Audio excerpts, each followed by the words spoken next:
Hey guys, it's Forsaken with OCD Techies, and today I'm going to be doing a guide on Ashe, the Frost Archer. This is the laning phase part of Ashe.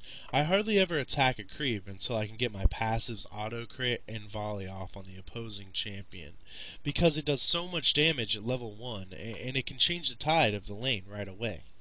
I take an Elixir of Fortitude, 2 health pots, and 2 mana pots to start out my game. The key to the Elixir of Fortitude is to use it when they least expect it, like when they go to initiate the fight, and you can even use it to save your life in some cases.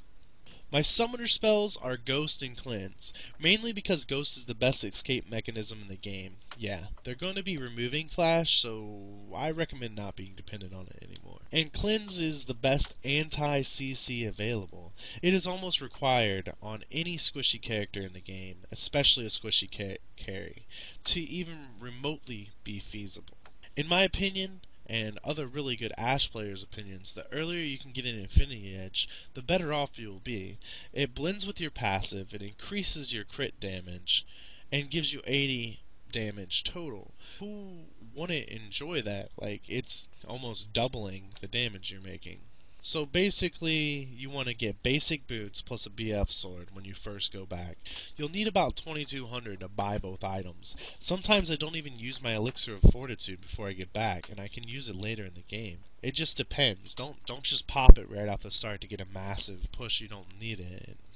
Over the next few trips back after you get your BF sword and basic boots, you want to upgrade your boots to either Boots of Swiftness or your Berserker Greaves, and, get an Infinity Edge. After I get an Infinity Edge in my boots, I invest in a Brutalizer. Eventually I turn it into a Yomu's Ghostblade. Brutalizer, as it stands by itself, helps with your cooldowns, it'll increase your volley spam, and as you know, a good Ashe is only as good as his volleys. As you can see, it is just virtually impossible for the other team to sit and guard the tower versus a good volley spam. One of the most overpowered things about Ashe, in my opinion, is the fact that she can volley outside of tower range and hit someone almost past the tower. Therefore, using volley to harass at a tower is extremely important to winning teamfights. If they don't come out sooner rather than later, they will be such low health that the teamfight should be won very easily. Or they have to retreat from the tower, and then you take a tower.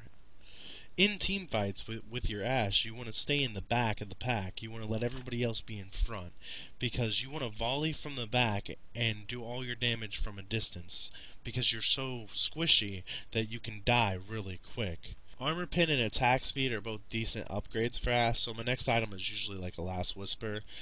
Banshee's Veil is a great item as well for Ashe, so you just have to decide if you need more health or if you'd rather have more damage.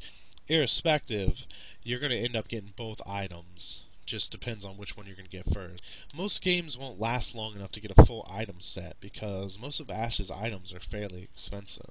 So let's talk about my runes a little bit. My runes are set up like this. Two of my 3 quints are experience runes. One of them is flat health. My blues are flat cooldowns. My reds are armor pin, and my yellows are mana at 18. The yellows are the most important runes for an Ashe player. They allow you to volley spam constantly, and that can be irreplaceable. As always, this is Forsaken. I hope you enjoyed the Frost Archer Champion Guide. Please subscribe, comment, and like my videos.